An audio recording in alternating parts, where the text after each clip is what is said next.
Bueno, listo. Bienvenida al cuarto encuentro de este ciclo de encuentros a la puesta del sol.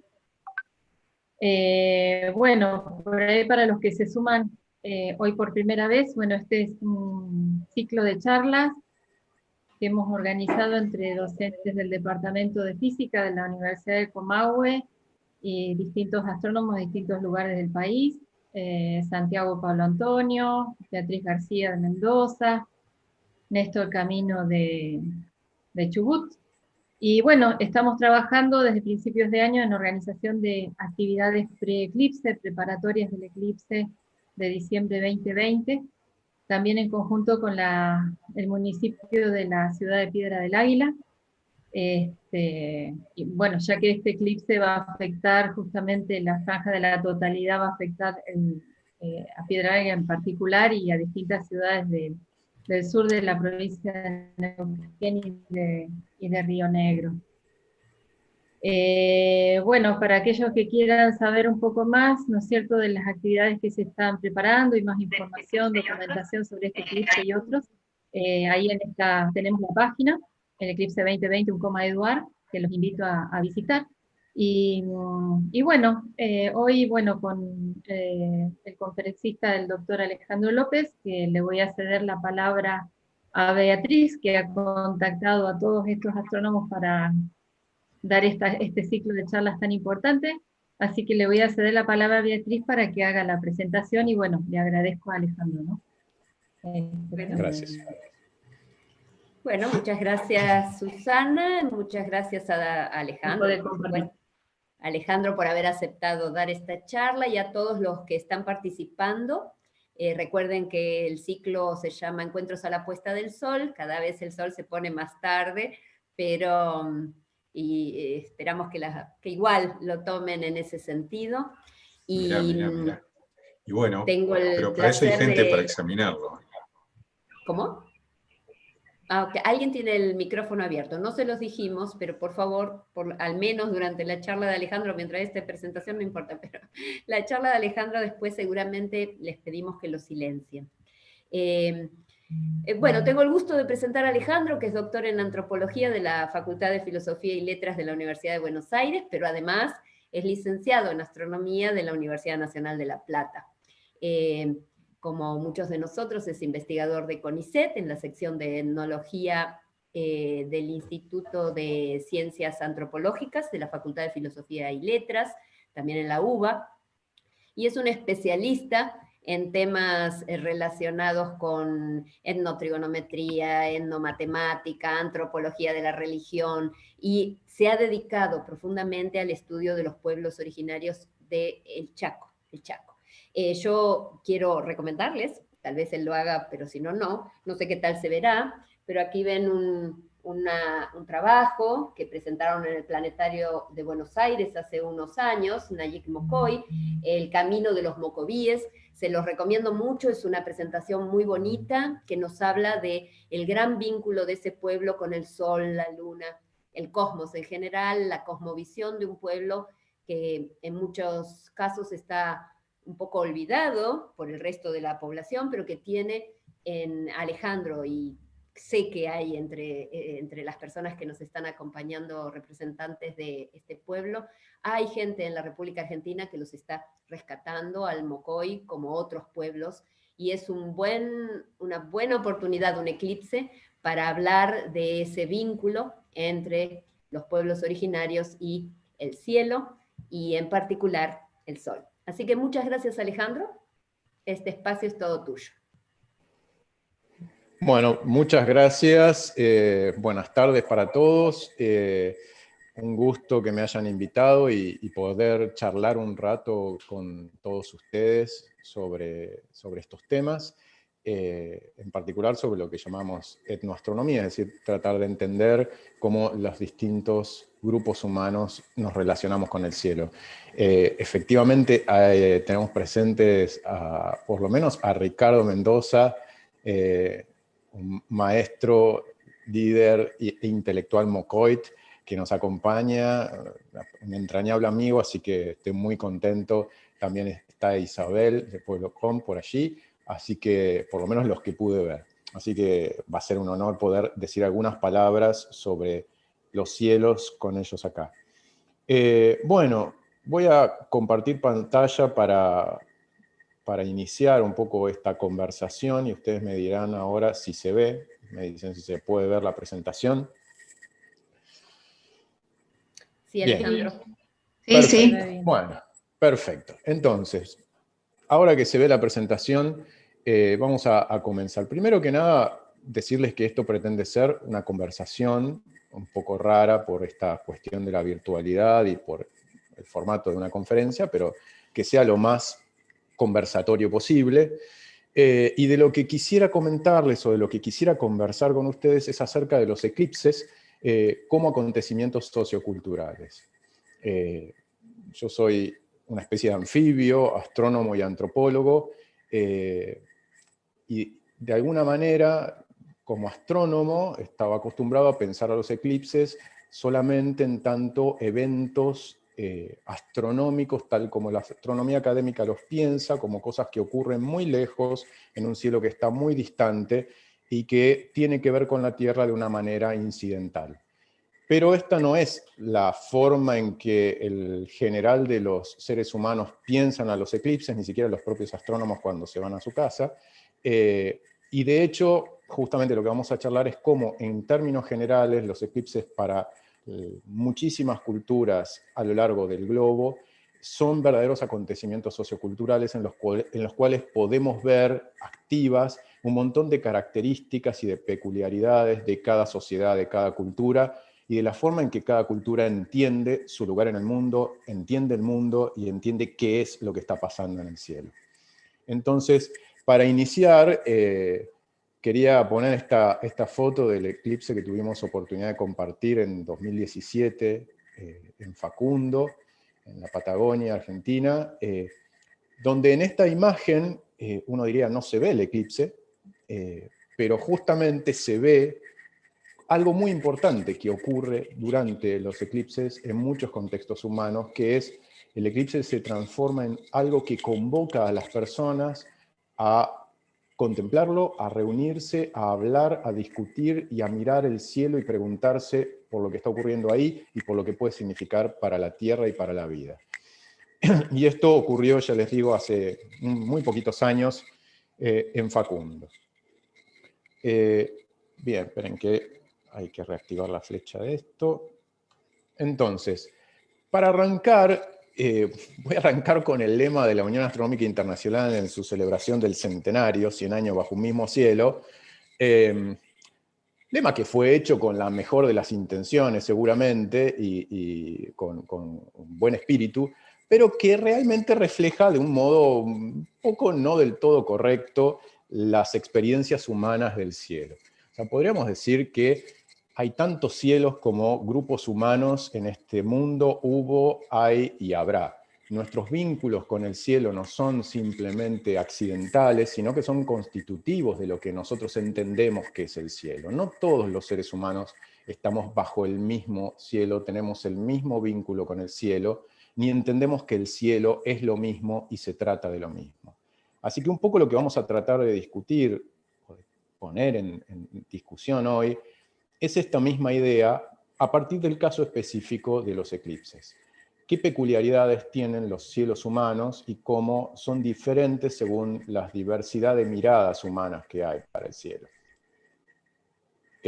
Nosotros, desde la astronomía académica y desde el imaginario que suele transmitir en la divulgación, pensamos en el cielo en términos de esa cosa inmensa, distante, poderosa, que nos empequeñece, y para eso algunas imágenes como esta nos traen a la mente la idea de que ese cielo a su vez estaría muy vinculado a una serie de leyes expresables en términos matemáticos que describirían el comportamiento de los fenómenos que observamos en el cielo.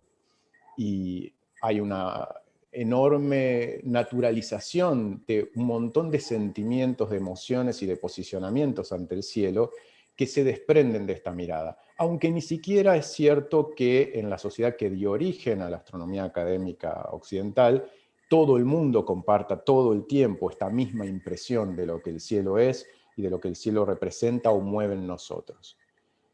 Y esto es por una razón bastante simple en un punto y compleja en otro, y es algo que tal vez repetimos, que es que somos seres sociales, y que todos nuestros parientes cercanos del mundo animal son seres sociales, y que incluso otros animales que tienen un parentesco muy distante con nosotros también son seres sociales. Y eso no es un accidente en nuestra constitución como seres humanos. Eso es algo que nos conforma. De hecho, evolutivamente, nuestra sociabilidad y nuestra capacidad de conformar conjuntos de sociabilidad ha sido una herramienta enormemente importante para ayudarnos a sobrevivir. Y esto implica que nuestros sentidos y nuestras maneras de construir la información que esos sentidos nos dan están desarrollados, evolucionaron, no solo para más o menos adecuarse al mundo que hay afuera de nuestras mentes, sino también para adecuarse a la interacción con otros. Es decir, las ideas que tenemos acerca del mundo no solo tienen que evitarnos que nos atropellen un camión, sino también tiene que lograr convencer a las personas con las que vivimos acerca de cómo es el mundo. Y por esa razón, el carácter social de nuestra manera de construir conocimiento es fundamental, no es un accidente. No tenemos conocimiento que se haya construido de otra manera. Todo el conocimiento que poseemos sobre cualquier cosa se construyó socialmente. Y eso tiene, como les decía, una importancia fundamental para el tema que abordamos. Obviamente no somos la única especie en la Tierra que hace esto, desde especies relativamente cercanas a nosotros hasta otras que están un poco más distantes. Muchas especies animales y podríamos decir incluso vegetales construyen conocimiento socialmente. Hay muchos trabajos recientes acerca de las redes de intercambio de información entre especies vegetales, que nos muestran que un bosque o un matorral puede ser algo mucho más complejo que una simple colección de plantas individuales. Pero bueno, este es un punto que, como vamos a ver, es realmente importante para lo que vamos a discutir. En las manifestaciones, incluso antiguas, de la actividad simbólica humana, podemos ver a veces de manera muy explícita, muy directa, que las actividades simbólicas humanas son actividades sociales, que no es solamente, como estaba diciendo, que se junta mucha gente para hacerlas, sino que son actividades que tienen que ver con las relaciones y los vínculos entre quienes las llevan adelante. Dicho esto, un segundo punto importante para lo que vamos a discutir es que el primer acto tal cual nos lo suelen enseñar en el colegio del conocimiento, incluso sobre todo en particular del conocimiento científico, donde en la versión simplificada que nos suelen enseñar en el colegio, lo primero que se haría es observar, ¿no? Percibir el entorno. Ese sería como el primer paso en el conocimiento, supuestamente. Bueno, percibir, observar, no es un acto sencillo, no es un acto simple. Primero porque los órganos de los sentidos de los distintos seres vivos son muy variados y cada uno de esos órganos da acceso a información de distinto tipo y la codifican los cerebros que la procesan de distinta manera. No es lo mismo ver una puesta de sol con los ojos de un ser humano que verla con los ojos de una abeja, ¿no? Acá tenemos un poco un contraste entre una flor vista con ojos humanos y una representación en colores falsos de cómo la vería una abeja a la izquierda, o la visión general facetada de algunos insectos, o incluso como ve este camarón de acá abajo que es capaz de distinguir luz polarizada. Entonces, el mundo que perciben distintas especies en función de los sentidos que tienen a su disposición es muy diverso. Nosotros tenemos una asociación muy fuerte, o solemos hacer una asociación muy fuerte que se reforzó con la escritura entre la visión, el sentido de la vista, tal como los seres humanos tendemos a pensarlo, y una idea general del mundo. De hecho, por eso se usa el término cosmovisión, ¿no? Como no solo como una percepción del cosmos, sino como una representación general, una idea general de cómo es el universo. Y esto tiene que ver con que, por lo menos sobre todo en Occidente, tenemos la tendencia a pensar que lo que veo y la representación del mundo que me hago a partir de lo que veo es el mundo y punto. ¿No? Un poco confundir un mapa del mundo con el mundo, como decía Borges en uno de sus textos. Pero aparte de todo esto, la percepción no solo es un acto complejo porque depende de sentidos que tienen una compleja construcción y que toman estímulos del mundo extramental de manera muy compleja, sino que además todo eso lo interpretamos a partir de un conjunto de cosmovisiones que incluyen metáforas y modelos. Ustedes saben que nuestras mentes captan la información a partir de establecer patrones, regularidades, de organizarla de alguna manera. Y que de hecho, si no podemos encontrar ningún orden, nos resulta incluso difícil el propio acto de percibir. Entonces, esto tiene que ver con que la percepción nunca ocurre en el vacío. Siempre percibimos a partir de modelos previos. Si vas a ir y volver, andá y corre el sapito. Muchos de los cuales los aprendemos por la socialización primaria, los aprendemos prácticamente sin darnos cuenta a lo largo de, sobre todo en nuestra infancia. Y esos modelos son muy variados, y esas metáforas son muy variadas, y esas maneras de organizar la información son muy variadas.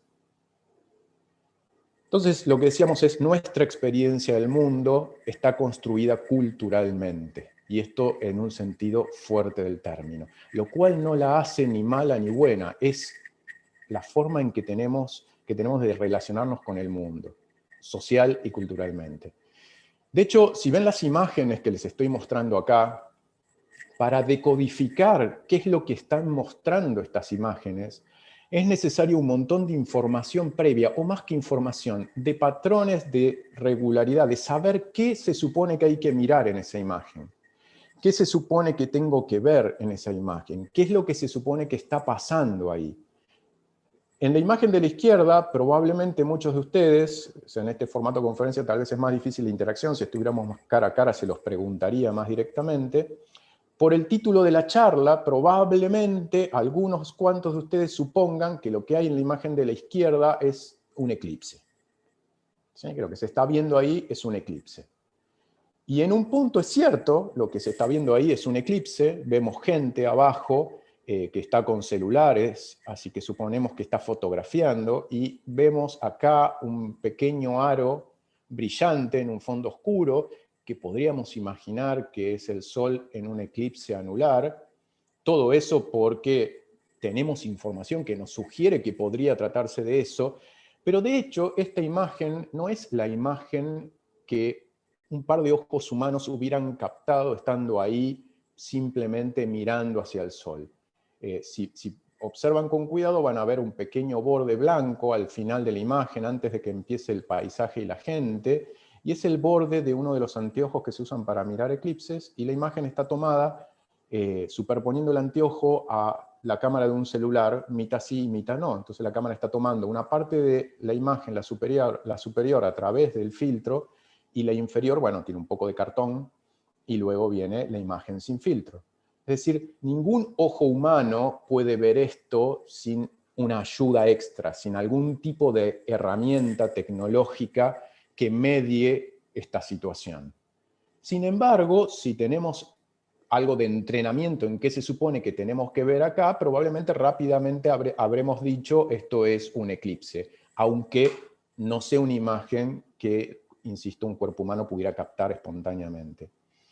Del mismo modo, y tal vez un poco más difícil, la imagen de arriba a la derecha, si a mí me la hubieran mostrado antes de este eclipse en particular, probablemente no hubiera sabido muy bien qué era lo que estaba pasando ahí, y posiblemente algunos de ustedes tampoco lo sepan, pero esa imagen consiste en luz que está pasando a través de un colador de fideos, y que como estamos en una fase avanzada de un eclipse anular, lo que se ven ahí son pequeñas imágenes del Sol proyectadas sobre el papel, a partir de pasar por los orificios del colador, y que muestran, en lugar de un disco brillante, un redondel brillante, muestran justamente una pequeña muesca de luz, que es lo que está visible en ese momento del Sol, porque la Luna está ocultando el resto del disco. De nuevo, para entender qué está pasando ahí, es necesario algún esquema previo. De hecho, recuerdo que cuando estábamos haciendo esta pequeña experiencia en ese momento en el lugar, mucha gente pasaba y nos preguntaba qué era lo que había que ver ahí. Del mismo modo que nosotros consultábamos a otros espectadores del eclipse, colegas, astrónomos aficionados, gente que se había arrimado a mirar el eclipse, qué era lo que había que ver en cada una de las experiencias que cada uno estaba tratando de llevar adelante. ¿Por qué? Porque ver, no, insisto nuevamente, no es un acto simple. Ver requiere entrenar la mirada para distinguir o saber qué patrón buscar. Y por supuesto, todo esto está relacionado también con las emociones. ¿Sí? Todo esto está profundamente vinculado a las emociones. La percepción también tiene mucho que ver con lo que nos pasa emocionalmente. De hecho, abajo a la derecha tenemos una imagen que nos muestra justamente en este mismo eclipse cómo la gente en el momento de la anularidad completa estaba enormemente emocionada, aficionados, profesionales, público en general. Entonces, lo primero, la percepción no es un acto simple, espero haber enfatizado suficientemente esto porque es un asunto importante. Segundo, percibimos aplicando esquemas cognitivos, podemos llamarlos provisionalmente, es una terminología no del todo precisa, podríamos poner muy quisquilloso, pero en fin, para esto creo que sirve. O sea, estructuras previas que hemos aprendido acerca de cómo y qué hay que percibir, que suelen estar articuladas en conjuntos mayores que llamamos cosmovisiones. Estos esquemas cognitivos tienen un cierto condicionamiento biológico porque tenemos determinados órganos de los sentidos y determinada estructura corporal que implican ciertas posibilidades y no otras, pero también están fuertemente condicionados socialmente. No todas las culturas y todas las sociedades desarrollan los mismos esquemas cognitivos, las mismas cosmovisiones, y por lo tanto ya nuestra experiencia sensorial del mundo está culturalmente construida. Esto no equivale a que cualquiera puede ver cualquier cosa, que cualquier cosa pueda ser un esquema cognitivo. No es que se trata de una cuestión caprichosa, porque como ya dijimos, lo que percibimos y lo que pensamos sobre el mundo para que sobrevivamos, para que no nos extingamos, tiene que, por un lado, adaptarse a los fenómenos no humanos con los que nos encontramos en el mundo, y por otro lado, al ambiente humano en el que nos desenvolvemos. Nosotros podemos tener una teoría muy eficiente de, qué sé yo, de cómo funciona el calor, pero si el grupo humano en el que estamos no está de acuerdo, no se convence, no funciona, pues nadie nos prestará atención. O por otro lado, podemos tener un gran consenso social sobre alguna idea de qué pasa cuando uno cruza una calle, pero si eso no coincide con la naturaleza o con las características extramentales del fenómeno, puede ser que cruce yo la calle y pase un camión y me atropelle y ya está. Entonces, un esquema humano para percibir e interpretar lo percibido tiene que adecuarse al contexto tanto humano como no humano en el que vivimos. Y eso es casi cualquier cosa menos arbitrario. Fíjense qué difícil es en familia simplemente decidir qué vamos a comer a la noche, si podemos y tenemos la suerte de poder decidir.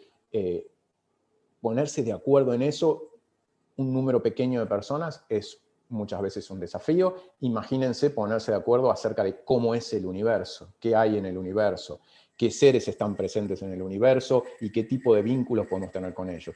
Para nada arbitrario.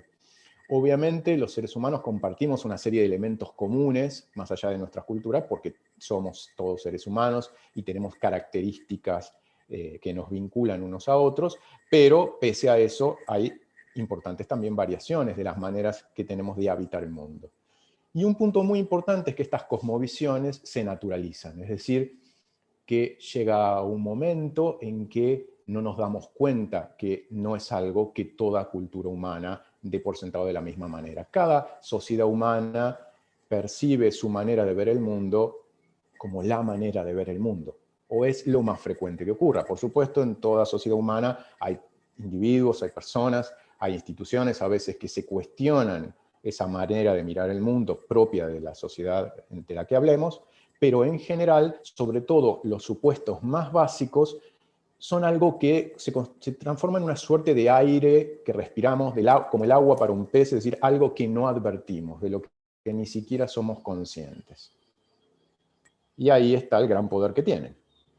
Entonces, vivimos en una realidad sociocultural y ambiental, nuestro conocimiento es un producto sociocultural, el conocimiento astronómico es parte del conocimiento general del cosmos, así que también es un producto sociocultural, y el mundo en el que vivimos, el mundo que habitamos, es un mundo lleno de sentidos, de esquemas de percepción y de metáforas, es decir, no es que somos arrojados a una especie de mundo aséptico, que percibimos de una manera aséptica y estéril, sino que vivimos en un mundo que siempre está construido alrededor de ideas de sentido, de esquemas de percepción, de metáforas.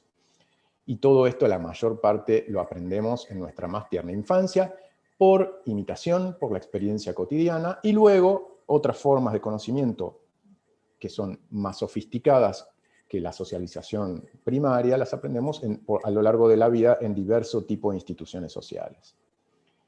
Entonces, como decíamos, la cosmovisión es esta manera implícita de ver el universo, de percibirlo, de experimentarlo, y que se aprende buena parte de manera no consciente por la propia práctica corporal, y que forma como la base de, por ejemplo, nuestros sistemas explícitos de conocimiento, de lo que solemos llamar teorías, cosmologías, ideas más explícitas y elaboradas muchas veces por especialistas acerca de cómo es el mundo. Todas esas ideas descansan sobre un sustrato básico formado por esta serie de metáforas, de imágenes mentales, de experiencias muy fundamentales. En muchas sociedades, el espacio celeste tiene un rol importante en la conformación de estas ideas generales.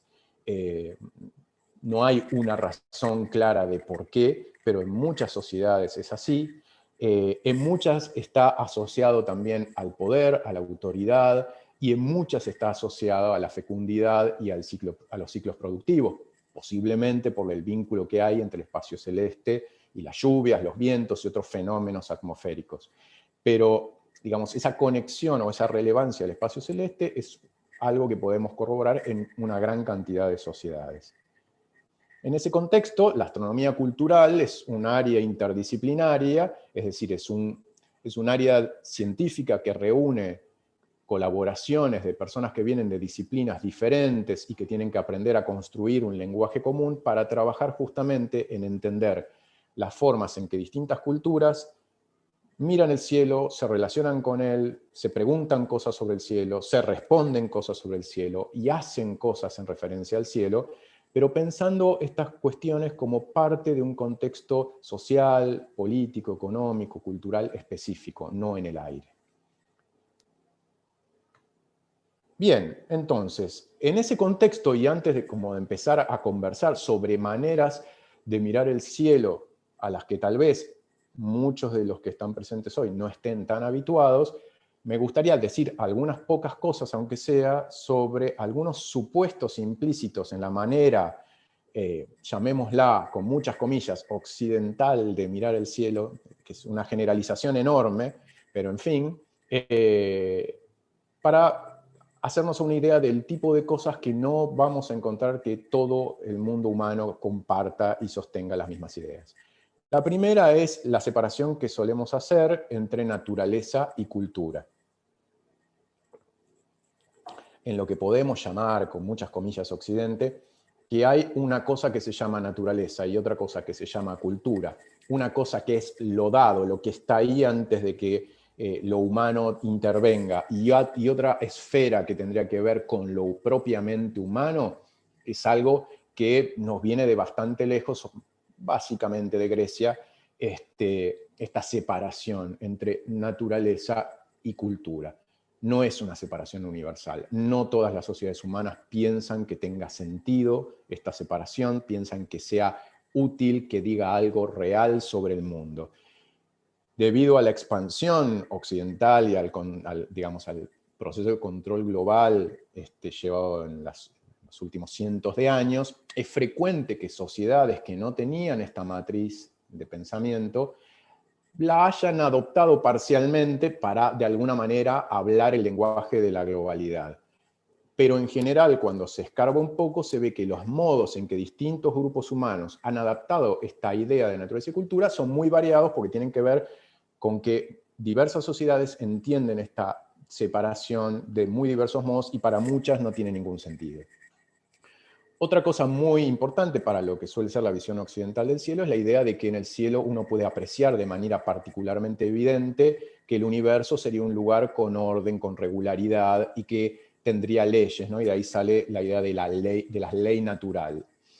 Esta idea de regularidad y orden, en términos muy generales, los seres humanos buscamos patrones de organización. Pero esta metáfora jurídica de que habría leyes o de que esta regularidad tendría una estructura como la de un sistema legal y determinado tipo de sistemas legales, ¿no? Esos sistemas legales puestos por escrito, con normas que seguirían una estructura lógica, tampoco es universal. Es una construcción relativamente particular de algunos grupos humanos esta idea de leyes naturales. De hecho, es interesante, si ustedes piensan, el propio término cosmos, que viene del griego, está vinculado a la idea de un orden, aunque no necesariamente de una ley natural, la idea de una cierta regularidad, y si uno lee trabajos de algunos escritores griegos, como por ejemplo Hesíodo, uno se puede encontrar menciones a que es el hecho de que el universo tenga un orden y unas regularidades lo que hace que el mundo humano tenga que tenerlos. Pero curiosamente, cuando uno escarba en el origen, en la etimología de la palabra cosmos en griego, se encuentra con que buena parte de sus significados originales están asociados a la organización del mundo humano, al ordenar y organizar, por ejemplo, el ejército, como que ven acá las filas de hoplitas griegos, de soldados griegos, en un todo ordenado, que funcione conjuntamente. Entonces, podríamos decir que ahí una metáfora que describía algo del orden humano fue usada para pensar al universo como un orden general, pero a su vez luego la idea de que el universo estaba ordenado fue usada para justificar que las sociedades humanas tenían que estar organizadas. En este sentido, la antropología ha trabajado extensamente cómo nuestras ideas sobre lo que el mundo es y nuestras ideas sobre cómo deberemos manejarnos se retroalimentan. Y es como el problema del huevo y la gallina, que fue primero, nunca lo sabremos, ¿no? Se fortalecen una a la otra. Esta idea de que hay una ley natural nos lleva a preocuparnos por las alteraciones, es decir, cuando pareciera que la ley no se cumple o que pasa algo extraño, nos preocupamos, y a su vez nos interesa predecir qué va a pasar porque también nos da la sensación de poder controlar estos fenómenos. Si bien en la antigua Grecia los primeros modelos acerca del universo se basaban en metáforas orgánicas, donde la base del símil era un ser vivo, un organismo, con el tiempo fueron ganando lugar modelos de tipo mecánico, donde el universo se empezó a percibir, a describir y a pensar en términos de un mecanismo de distinto tipo, ¿no? Desde la idea de los mecanismos de relojería, mecánicos, de engranajes, etc. Si quieren podemos ver un antecedente de eso en el mecanismo griego de Antiquítera, hasta formas más complejas del concepto de mecanismo, pero esta es una idea que sigue muy presente. Entonces, esas metáforas de base, esas ideas fundamentales, también están asociadas a un repertorio posible de emociones y de actitudes respecto al cielo. Ciertas metáforas llevan a pensar que debería conectarse con el cielo ciertas emociones y ciertas actitudes. Para que quienes crecieron con esas ideas, quienes se socializaron en eso desde chicos, son como naturales y obvias y les parece lo más natural del mundo. Para quienes no lo son en absoluto. En otros contextos culturales, estas metáforas pueden resultar muy ajenas a la propia manera de experimentar el cielo y de pensarlo, y por lo tanto, y esto es muy importante en los procesos de educación en astronomía, sobre todo en la educación escolar, muchas veces lo que se suele describir como obstáculos epistemológicos, como barreras para el aprendizaje, tiene más que ver con que buena parte de la educación escolar supone una serie de metáforas que no son connaturales a cualquier sociedad, que tienen que ver con el origen del dispositivo escolar, las sociedades que le dieron origen. Por eso, sobre todo en este mundo tan diverso, todo el proceso de enseñanza-aprendizaje debería basarse en el respeto y en el entendimiento de esta diversidad de maneras de pensar cualquier aspecto del mundo. Y a su vez, es el dialogar con las imágenes y metáforas que otros tienen sobre determinado ámbito, en este caso hablamos del cielo, también nos lleva a reflexionar sobre las propias y sobre que las que uno tiene pueden funcionar bien hoy o nos pueden servir o gustar, pero podrían ser otras y tal vez mañana no nos funcionen tan bien. Por otro lado, los supuestos de la astronomía académica tampoco son los únicos supuestos que existen en las sociedades que dieron origen a la astronomía académica occidental. Ya que en general se trata de sociedades bastante jerarquizadas, con especialistas, tienen toda una diversidad de mapas del mundo diferentes para diferentes circunstancias y diferentes grupos dentro de esas sociedades. Y por lo tanto, no todo el mundo piensa el cielo como lo piensan los astrónomos profesionales. De hecho, no todas las formas de pensar y relacionarse con el cielo en la sociedad en la que estos modos del conocer profesional del cielo están oficializados, no todos valen lo mismo, están como jerarquizados. Hay unos a los que se les da más importancia que a otros, hay unos que se dicen solo en casa y otros que son para hablar en público, entonces esa estructuración de modos de percibir el cielo es bastante variada. A su vez, como decíamos, cada uno de estos modos de conocer está relacionado a ciertas estéticas y a ciertos valores. Y vamos a encontrarnos con que por eso muchas veces tenemos conflictos entre saberes expertos, es decir, por ejemplo, si ustedes recuerdan cuando fueron tanto el eclipse de 2017 como el de 2019, estaban por un lado los astrónomos que recomendaban métodos para observar el sol, y por otro lado oftalmólogos y otros expertos de salud diciendo, bueno, no, pero en realidad no hay que decirle a la gente que mire el sol, aunque sea con un filtro, porque se van a confundir, van a usar mal un filtro y van a tener un problema, van a tener una lesión.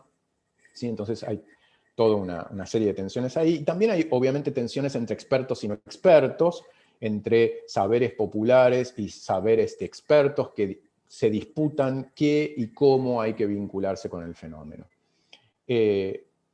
Sí hay un punto que la astronomía académica ha logrado como que el resto de la sociedad un poco comparta o sea parte de las ideas generales, es la idea de que podríamos predecir y en algún sentido entonces controlar lo que va a pasar en el eclipse. Y por lo tanto, el eclipse en ese contexto y con esa sensación de que lo podríamos controlar, puede tornarse en un espectáculo que se puede disfrutar y donde el placer estético puede tener un componente importante.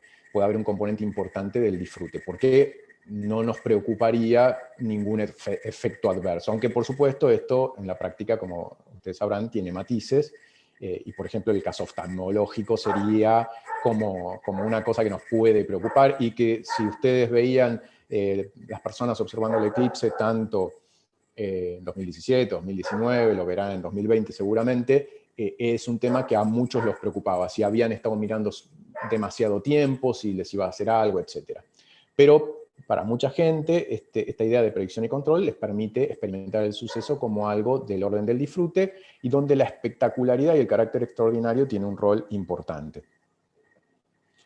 Pero bueno, como les decía, la construcción de conocimiento está atravesada por relaciones de poder y dialogar entre formas de conocimiento de distintas culturas requiere reconocer que existen esas desigualdades y por lo tanto intentar evitar que esas desigualdades se interpongan en el diálogo. En ese sentido, toda educación debería ser una educación intercultural. En Argentina, muchas veces, en términos institucionales, se piensa la educación intercultural como algo que solo está destinado, es una modalidad específica del sistema educativo, solo destinada para los pueblos originarios o algún grupo específico, cuando en realidad todos vivimos en una sociedad en la que coexisten diversas culturas y todos requeriríamos una educación con este carácter intercultural. Y vemos acá algunas manifestaciones concretas de cómo estos esquemas elaborados en un contexto se transmiten a otros sin solución de continuidad. Esta es una imagen de una escuelita Mocoit en Colonia Larrea, donde los chicos, el maestro con todo su aprendizaje, los hace formar y tomar distancia.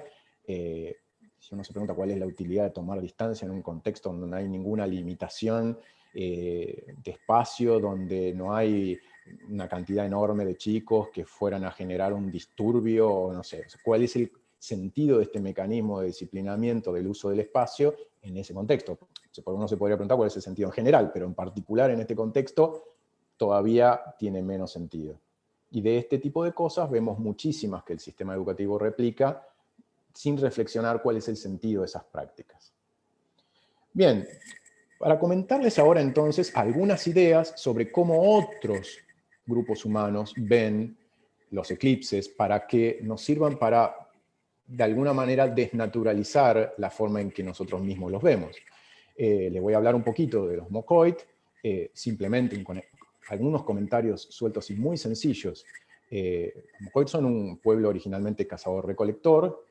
Ya hace mucho tiempo que la caza y la recolección no son la actividad principal, debido básicamente a la ocupación militar violenta de la región chaqueña, en los fines del siglo XIX y primera mitad del XX, que transformó completamente el paisaje, sobre todo el de la zona sur del Chaco y la zona suroeste del Chaco, y si bien la gente todavía puede cazar y recolectar, no es en este momento, y ya hace un tiempo, una fuente central de recursos.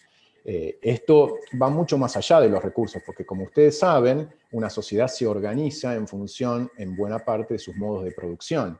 Y entonces, si uno tiene una sociedad que está organizada en modo de un modo de producción cazador-recolector y de pronto se queda sin las condiciones mínimas para esa situación, obviamente toda la organización de la propia sociedad se ve fuertemente afectada. Es como si en una sociedad industrial de pronto no hubiera más electricidad, o alguien confiscara la electricidad o la producción de insumos eléctricos. Entonces, ¿cómo haría esa sociedad para reorganizarse? Es un asunto muy complejo.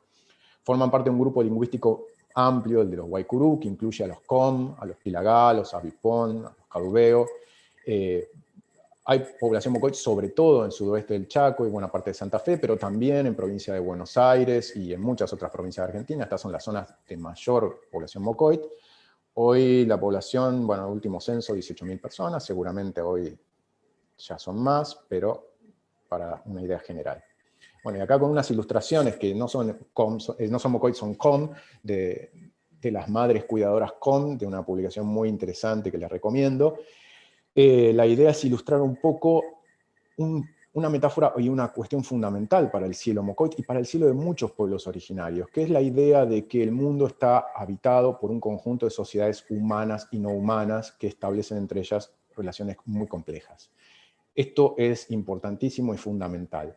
El mundo de los grupos chaqueños, sobre todo, y de muchos pueblos originarios, es un mundo completamente habitado, plagado de sociedades que están en contacto e intercambio permanente. No es un mundo estéril con un cielo, digamos, lleno de vacío solitario, sino es un cielo pleno de seres con intenciones, con motivaciones, con familias, con relaciones personales, etc. Conocer las formas de vincularse con esas entidades es fundamental para poder vivir, y el interés en lo que nosotros podríamos llamar la astronomía, el conocimiento del cielo, no es un interés meramente abstracto en un sentido del conocer por el conocer, es un interés en conocer, pero en términos de un conocimiento que tiene complejas e importantes connotaciones políticas, económicas, simbólicas, productivas.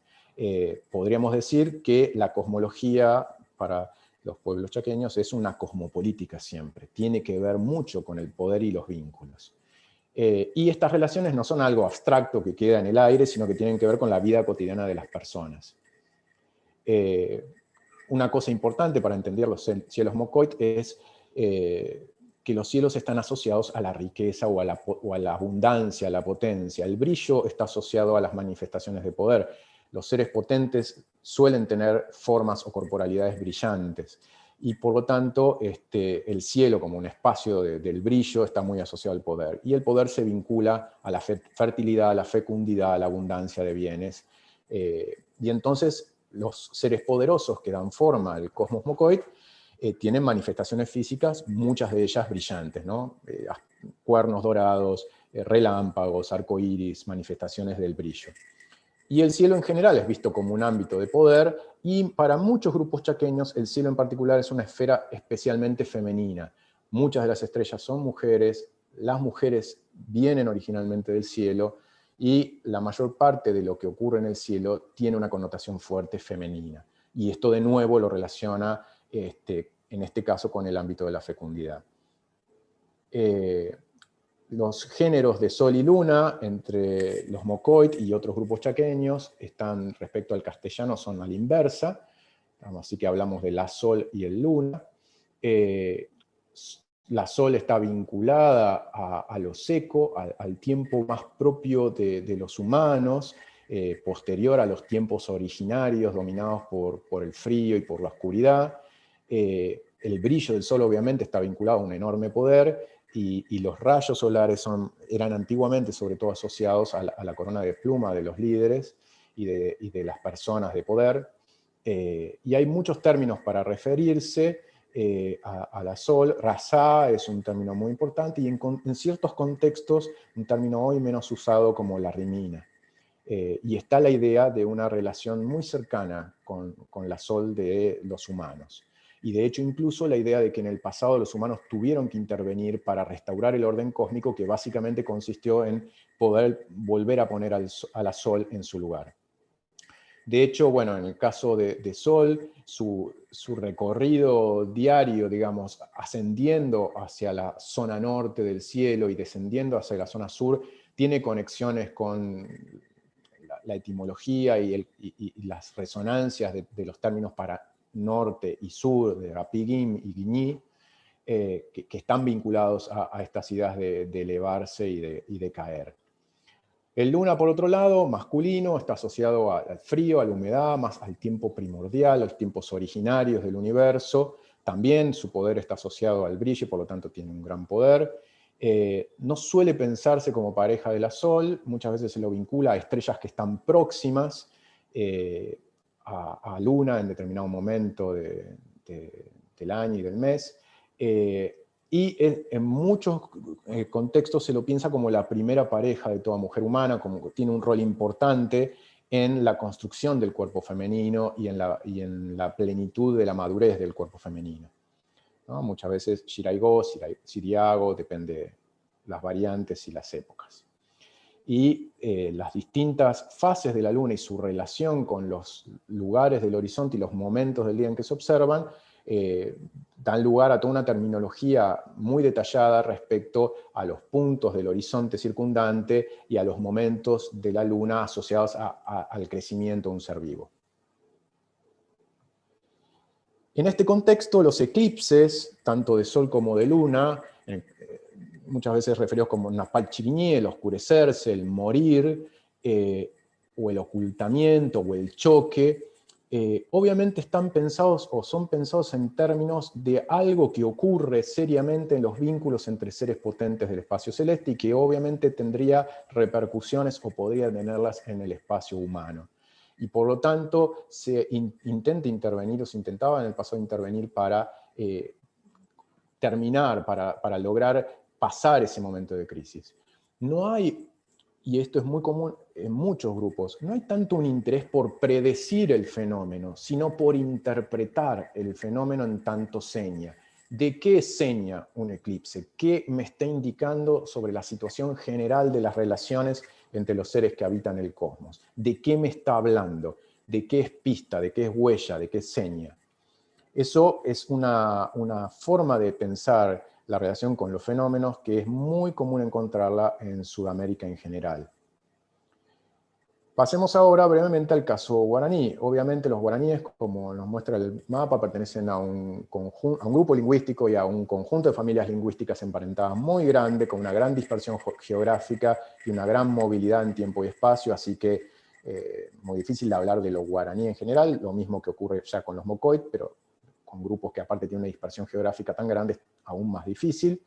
Pero para entender algunas de las ideas sobre los eclipses es importante entender los vínculos entre esta familia originaria de entidades potentes que dieron forma al mundo humano y Sol y Luna, ¿no? Están por un lado Ñanderú, Ñandesí y Ñanderú Mbak-Ekwaa, que son los originantes del cosmos en parte y del mundo humano en particular, y los gemelos Cuarasí o Cuaraí y Yazí, que son Sol y Luna, que son en algunas versiones gemelos, en otras falsos gemelos porque tienen misma madre pero distinto padre, Ñandesí la madre de ambos, y en algunos casos Ñanderú y Ñanderú Mbae-Kwaa como el otro padre, y que tienen características opuestas y complementarias, ¿no?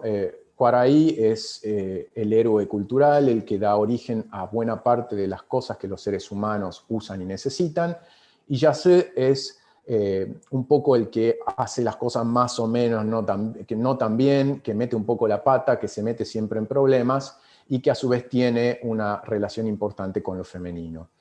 Ambos son criados por la familia de los que luego van a ser los jaguares, que devoraron a su madre, y ellos son criados por esta familia de jaguares sin saberlo, y cuando finalmente se enteran, se desata una hostilidad con el mundo de los jaguares. Es importante tener en cuenta esta idea. Acá vemos para los Abá guaraní del norte argentino unas figuras de los gemelos. Y es muy importante para comprender estas ideas la oposición y la analogía entre humanos y jaguares. Es decir, humanos y jaguares son pensados para los guaraní como de alguna manera rivales, pero también análogos, ¿no? Son en algún punto como quienes están en el punto máximo de la cadena predatoria de la selva, y de alguna manera son antagonistas, pero por eso mismo también son en algún sentido iguales.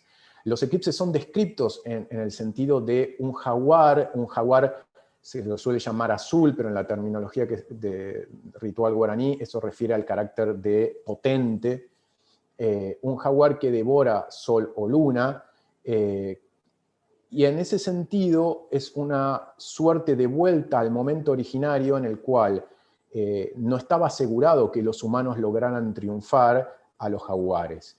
Así como los gemelos originales tuvieron que vencer a los jaguares, cuando Sol y Luna están bajo el riesgo de ser devorados por un jaguar, es como si volviéramos en algún punto a esa situación crítica originaria. Y eso también es algo que tiene un equivalente en el mundo humano, que es la posibilidad de que los seres humanos, bajo ciertas condiciones, se transformen en jaguares, se jaguaricen, ¿no? Lo que se conoce como yepotá, que es el volverse jaguar, y que justamente sería un análogo en el mundo humano con esta situación de eclipse y de la potencialidad de volver a una situación previa al establecimiento del humano.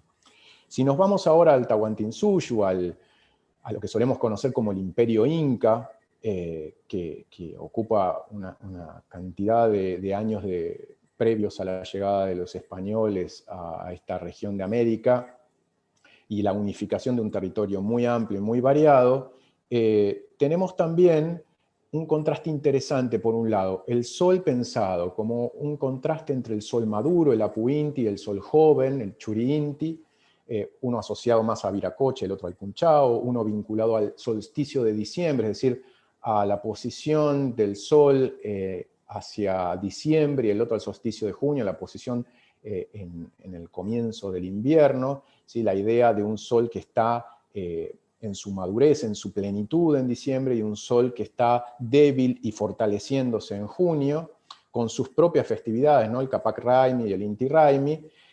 La relación en el caso del sol maduro entre los rayos solares, las barbas como señal de poder, y las barbas y su vínculo a las barbas de la chala del choclo, del maíz, y su vínculo a la cosecha, y el sol como dispensador de la energía vital, ¿no? Kama. La relación obviamente del Inca con el sol, y el vínculo de alianza que el Inca establece entre humanos y seres potentes celestes. Entonces el Inca es el garante de esa relación, como hablábamos antes en el caso de Mocoit. Hay un vínculo importante que hay que sostener, y en el caso del Estado incaico es el Inca, el gobernante, el que se ocupa de sostener ese vínculo. Por eso un eclipse del sol es interpretado como algo que puede ser señal de que algo va a ocurrir con un gobernante, porque es una sanción a un comportamiento, sobre todo de los gobernantes, equívoco en el sostenimiento de esas correctas relaciones. Por el contrario, en el caso de la luna, de Quilla, es el aspecto femenino del mundo de arriba, pensada en este caso muchas veces como mujer del sol, es no el dispensador, sino el recipiente de esa energía vital. Y hay toda una serie de conceptos acerca de lo iluminado y lo oscuro en la luna. Y en este caso los eclipses lunares son pensados como algo mucho más serio que el eclipse solar, porque justamente implica un ataque directo a esa fuente de la energía vital que en todo caso el gobernante tiene que gestionar, pero aquí estaríamos hablando de su fuente, y por eso se lo considera como una señal potencial del fin del mundo. Y brevemente, para terminar, una breve referencia al trabajo de Margarita Caño y Gabriel Pozo Menares sobre astronomía mapuche, que se los recomiendo mucho, que lo lean, es muy accesible, y que discuten ideas acerca de muchos grupos mapuches, tanto en Argentina como en Chile. Y les dejamos también un link a la charla que Margarita dio junto a otros investigadores para la Sociedad Interamericana de Astronomía Cultural. El sol, en el caso mapuche, también asociado a la energía y al calor, y justamente la descripción del eclipse en términos de ocultar o tapar el sol, la luna vinculada a la fecundidad, a la abundancia, y el eclipse de luna asociado a la muerte, al tapar, al golpear o oscurecer la luna, pero ambas cosas como señales de algún problema en estos vínculos entre seres humanos y no humanos. Y por lo tanto, señales que llevan a conversaciones en las comunidades y a acciones rituales para intentar restablecer el equilibrio. Bueno, acá les dejamos unos enlaces a la Sociedad Interamericana de Astronomía en la Cultura, que reúne investigadores de distintos campos disciplinarios que trabajan sobre temas de cómo los seres humanos nos vinculamos con el cielo en distintas sociedades, y a su canal de YouTube. Y bueno, un poco este era como el centro de lo que quería compartir con ustedes, para empezar a discutir seguramente a partir de sus preguntas sobre estas diferentes maneras de pensar el espacio celeste y en especial los eclipses.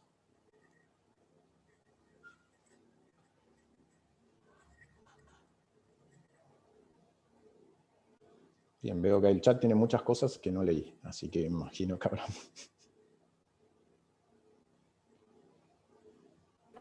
Ahí está, perdón, no podía reactivar el micrófono. Bueno, muchas gracias, muy interesantísima la charla. Hay muchas preguntas que podemos ir leyendo del chat. Una de ellas, que es la que estoy mirando ahora, dice: la contemplación y la reflexión de lo que se ve del firmamento, ¿está sujeta al método científico? La pregunta es ¿dónde, para quiénes? ¿No? No, sí, entiendo la pregunta que la hace Pedro Guevara. Digo, está sujeta al método científico en ciertos contextos para ciertas personas que hacen del uso del método científico para entender e interpretar el espacio celeste su trabajo y su posicionamiento respecto al cielo. No en todas las sociedades, no en todos los contextos de la misma sociedad incluso. Y por otro lado, como ustedes saben también, tenemos distintas versiones del método científico en función de no solo el tiempo, es decir, distintos momentos históricos, sino distintos espacios geográficos y culturales, ¿no? O sea, las ideas acerca de qué sería, en este caso, aplicar el método científico, son también variadas. Como mismo en nuestro propio contexto, por ejemplo, hay discusiones acerca del estatus de cientificidad de la cosmología teórica o determinadas teorías de pluriversos en función de cuál sería su relación con la evidencia empírica y qué se entendería en ese contexto por evidencia empírica. Entonces, es una manera particular de unas sociedades o una serie de sociedades particular que por supuesto tiene un rol muy importante en el mundo contemporáneo. Alguien pregunta sobre si el dogma es una barrera para comprender el cielo. Bueno, ahí depende mucho a qué estamos llamando dogma. Lo que decimos acerca de cosmovisiones no es equivalente a dogma. Hablamos de estructuras muy básicas de la manera en que funcionan las mentes humanas, todas las mentes humanas, científicas, no científicas, o sea, todos los sistemas de conocimiento se construyen sobre esa serie de supuestos diversos según contextos sociales, culturales e históricos. Pero nadie puede escapar de eso ni del carácter social de esos procesos de construcción. Eso es así tanto para la ciencia como para otras maneras de construir conocimiento sobre el cielo. El dogma, que supongo en la pregunta está entendido como un conjunto explícito de ideas y de reglas fijas acerca de cómo debería o es el mundo, en muchos contextos se puede constituir en un obstáculo para el conocer y muchas cosas pueden transformarse en dogma en contextos muy variados. También en contextos científicos. Hay lo que podemos llamar dogmas científicos, como hay dogmas religiosos, dogmas políticos o de otro estilo.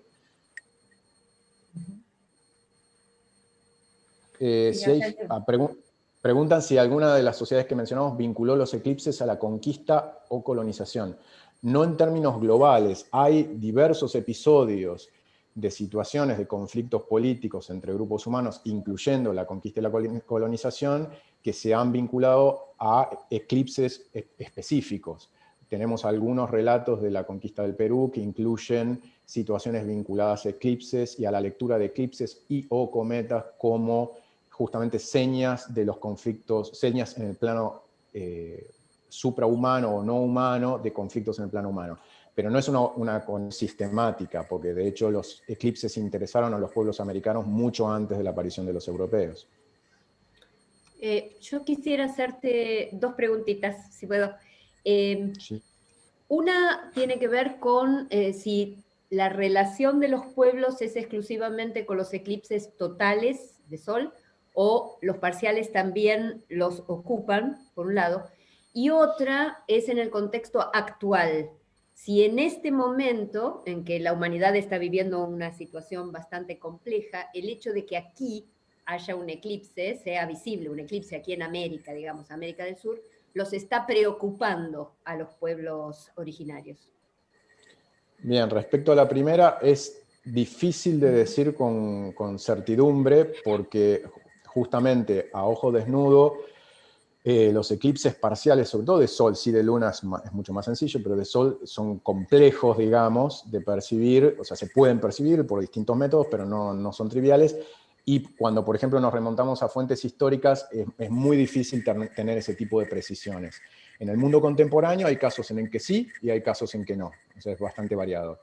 Respecto a las preocupaciones contemporáneas, o sea, obviamente no puedo hablar en nombre de nadie, pero sí puedo transmitirle que, por ejemplo, Margarita contó que las comunidades mapuches a las que ella pertenece y otras comunidades mapuches con las que está en contacto, obviamente sí estaban intentando leer como señas qué era lo que se vinculaba al eclipse de este año y que obviamente establecían una relación entre la situación de pandemia y el eclipse, que son, de hecho, vínculos que muchas sociedades humanas han establecido y tenemos ejemplos de eso por todo el mundo, sin ir más lejos, en la China imperial, del establecimiento de relaciones entre, por ejemplo, epidemias y fenómenos como eclipses.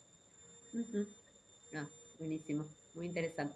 Mira, no sé si hay preguntas del público, pero tengo otra, y se relaciona con si los principales estudiosos, no es tu caso, pero si los principales estudiosos de estas, del conocimiento relacionado con el cosmos en los pueblos originarios son emergentes de las mismas comunidades, si hay una relación directa con esos estudiosos, transmitiéndonos a nosotros, gente completamente ignorante de esa realidad, o hay un vínculo, porque la mencionaste a Margarita, que es una representante de la comunidad, pero ¿son emergentes de la comunidad la mayor parte de aquellos que estudian esto, o hay mayor vínculo, algo así como los astrónomos profesionales y amateur? A ver, es una pregunta interesante y compleja. Desde un cierto punto de vista, los especialistas de cada sociedad acerca de temas como el cielo u otros tienen sus propios modos de construir ese conocimiento, comunicarlo, lugares donde es importante decirlo, tiempos, momentos y lenguajes, que no necesariamente coinciden con el lenguaje académico o científico, y a muchos de ellos no les interesa ni les importa contar eso fuera de sus propias comunidades porque no les parece que tenga ninguna relevancia, y porque muchas veces incluso se considera un conocimiento que es de interés de la propia comunidad.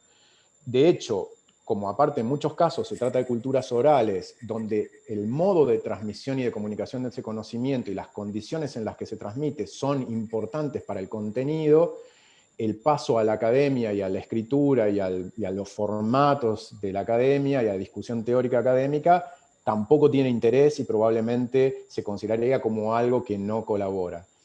Muchas de esas mismas personas sí les parece bien que personas de otras culturas que tengan interés en entender cómo funcionan sus conocimientos se acerquen y los piensen desde sus propios marcos de referencia. Hay casos, por otro lado, de personas provenientes de distintos pueblos originarios que a su vez se han interesado en hacer estudios universitarios y entender o pensar su propia cultura y su propia manera de ver el cielo desde ese otro lugar, como es el caso de Margarita. Y en ese caso es súper interesante porque implica como un cruce de miradas que para quien no tiene esa doble pertenencia es más complejo. Así que te diría que hay un poco y un poco, y hay gente interesada en hacer ese cruce y hay gente a la que no le interesa. Sí, justamente la pregunta que hicieron acá dice si hay pruebas de alguna de las culturas de pueblos originarios hayan actualizado su cosmovisión. Tiene que ver un poco con eso, por eventos o descubrimientos actuales. Yo diría, a ver, lo voy a poner en estos términos. Yo diría que las cosmovisiones de muchos pueblos originarios son súper flexibles, son súper plásticas.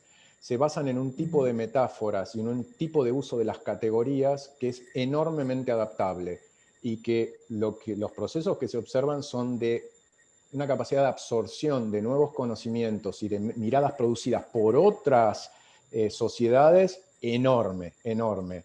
Entonces, lo cual no implica la ruptura de ciertas metáforas y lógicas de base.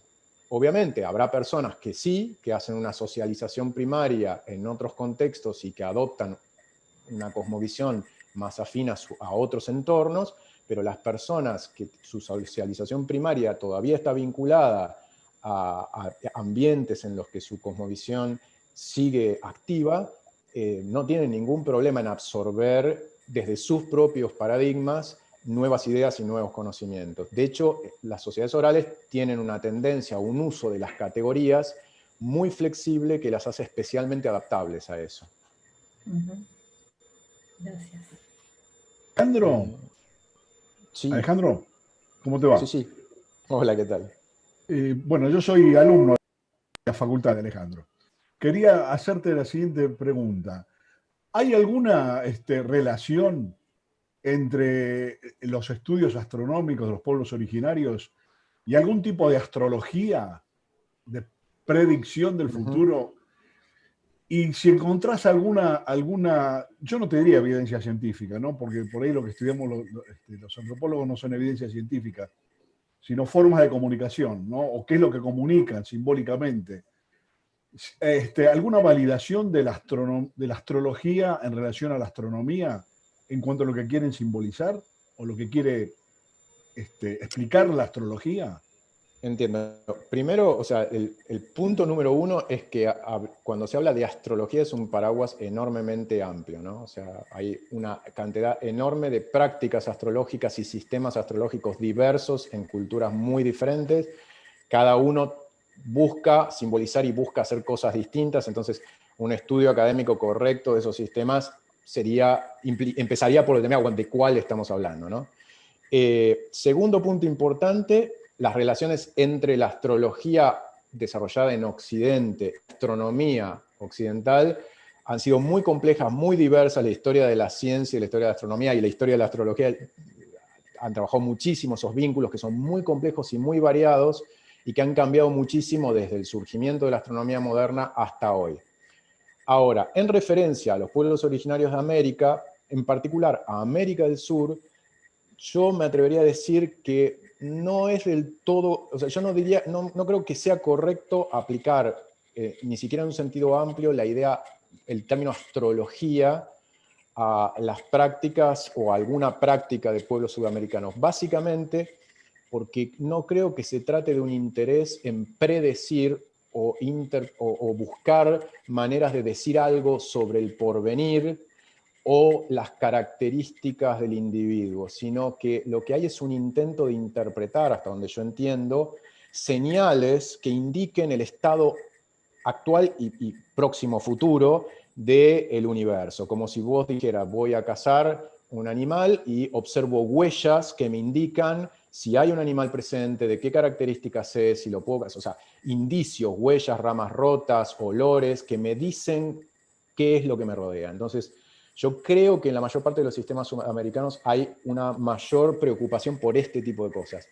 En el caso de Mesoamérica se podría discutir un poco y en algunos casos tal vez se podría hablar en un sentido amplio de que podría haber un interés con cierta analogía con lo que llamamos astrología en Occidente. Pero son sistemas bastante diversos que hay que analizar cada uno en sus propios términos.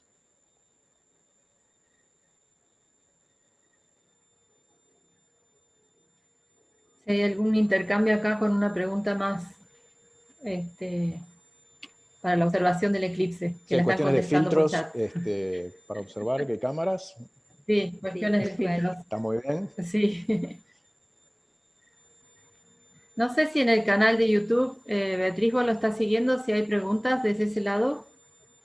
Sí, lo estoy siguiendo, pero no hay ninguna pregunta. Solo hubo un comentario respecto de una película hecho por Natalia Arienti, que, bueno, menciona que allí muestran a los eclipses como algo divino que solo podían manejar los brujos. La película se llama Las locuras del emperador. Y, bueno, está allí puesto para que todos lo vean. Bien.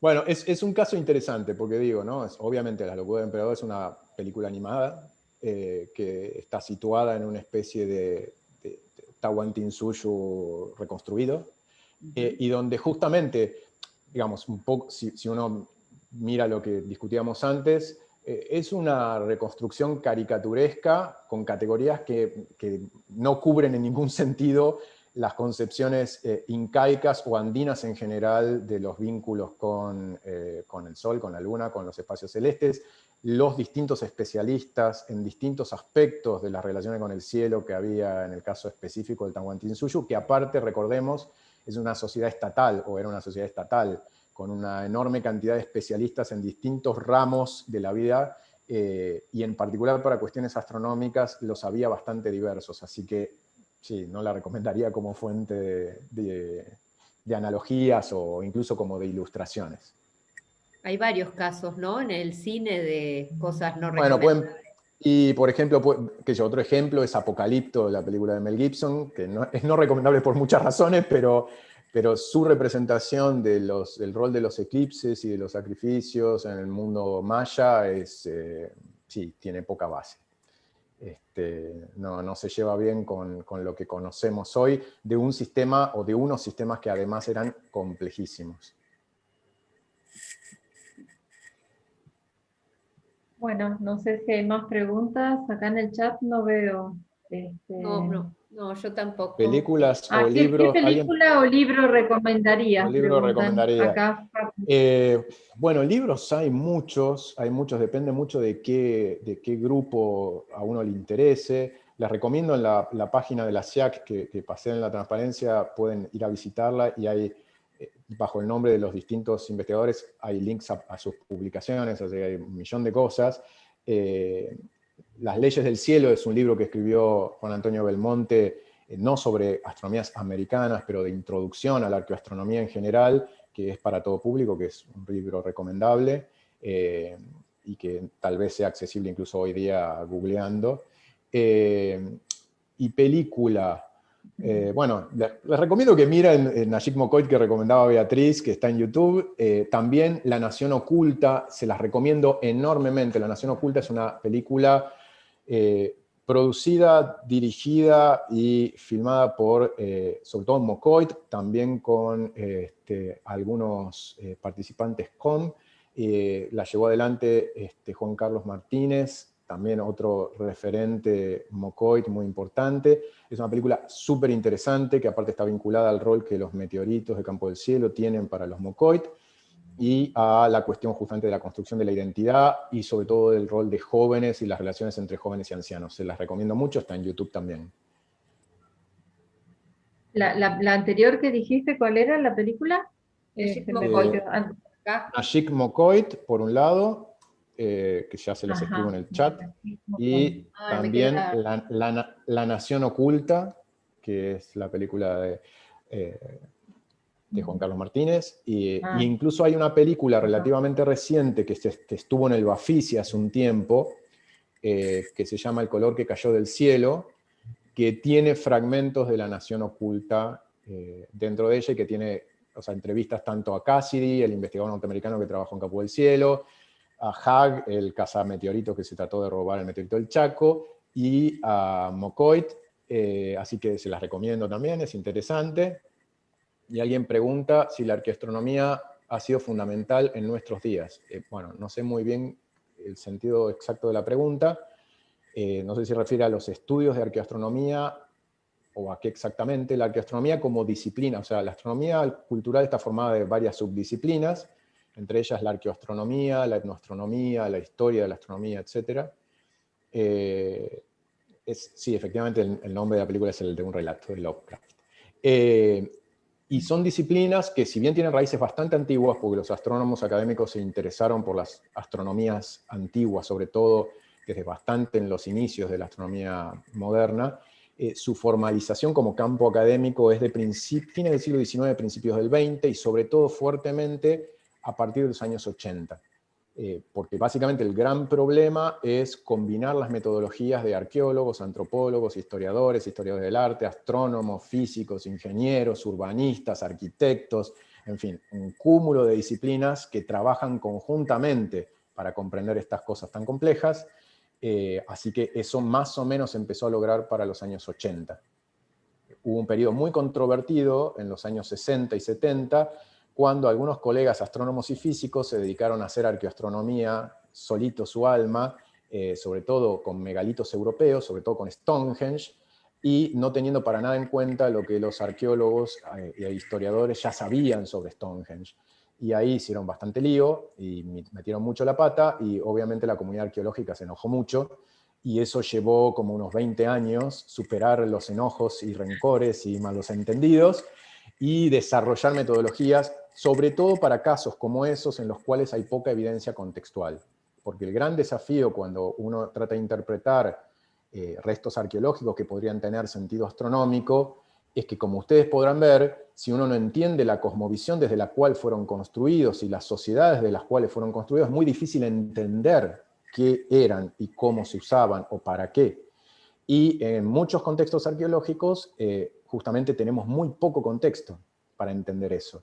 Entonces, se han desarrollado algunos métodos estadísticos para intentar ayudar cuando no hay otra evidencia, pero que obviamente son muy difíciles de aplicar a sitios únicos, a sitios aislados. Por eso el estudio de Stonehenge, por ejemplo, fue muy problemático. Hoy día, que se ha excavado más y que sabemos que Stonehenge forma parte de un paisaje ritual muchísimo más grande y hay mucha más evidencia arqueológica, podemos entender mucho mejor Stonehenge que lo que se podía entender en los 60 y los 70.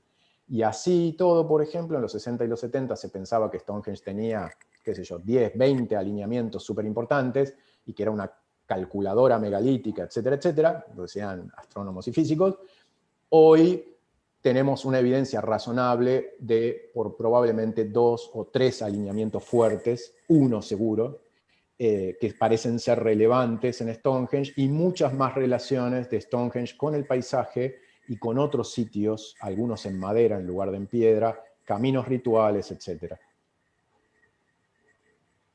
Hay una pregunta, espera que no la... aquí preguntan, Natalia, ¿cómo afectan los eclipses nuestras conductas y qué efecto ejercen en los seres vivos y en el planeta en general?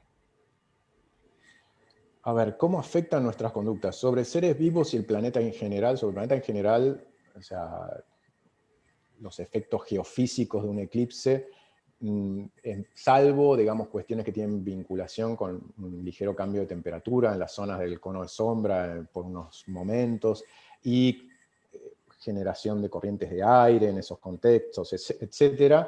Yo diría que esos son como los efectos más obvios.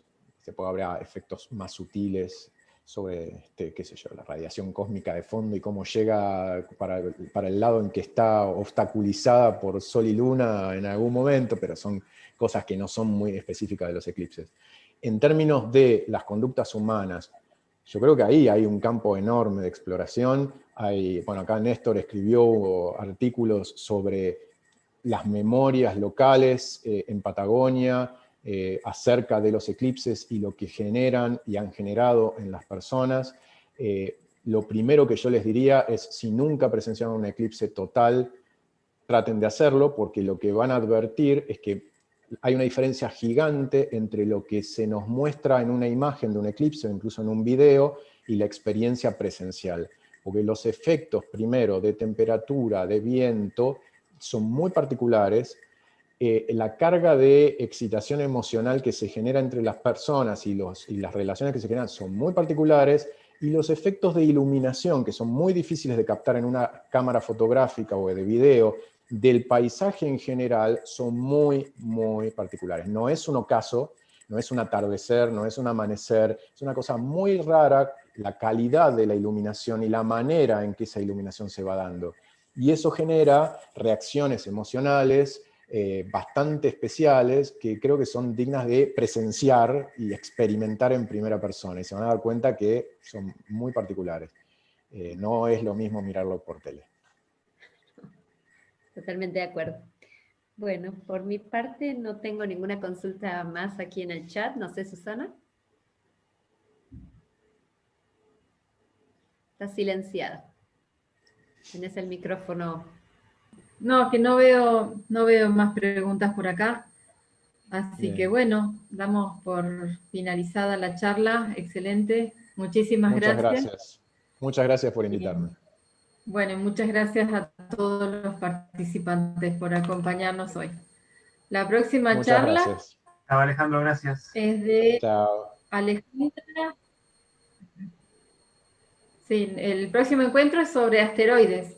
Sí, no sé cómo se la llama, Alejandra invitada es Cañada, ¿no? Marcela Cañada Marcela, Sandri, sí, nos va a hablar, pero ella trabaja en particular con asteroides, inclusive hay un asteroide que lleva su nombre, así que nos va a comentar sobre ese mundo que parece tan cercano, pero a la vez tan desconocido. Está lleno de cosas desconocidas nuestro barrio cercano que es el Sistema Solar. Así que bueno, muchas gracias. Gracias a Bueno, de nuevo, muchas gracias Alejandro por tu Muchas interesante gracias. charla. Muchas y gracias. nos vemos en el próximo encuentro. Mandan muchos saludos todas las Muchas personas. gracias. Alejandro, de Muchas todos lados. gracias. Sí, hay Felicitaciones, muchos saludos, gracias. muchos Gracias, fue un comentarios gusto. positivos de la charla. Muchísimas gracias. Un gusto. Muchas Muchas gracias. Muchas gracias, Chao. felicitaciones. Felicitaciones, muchas gracias. Chao, Muchas Federico. gracias. Muchas Gracias. gracias. Gracias, Alejandro. Nos vemos. Gracias.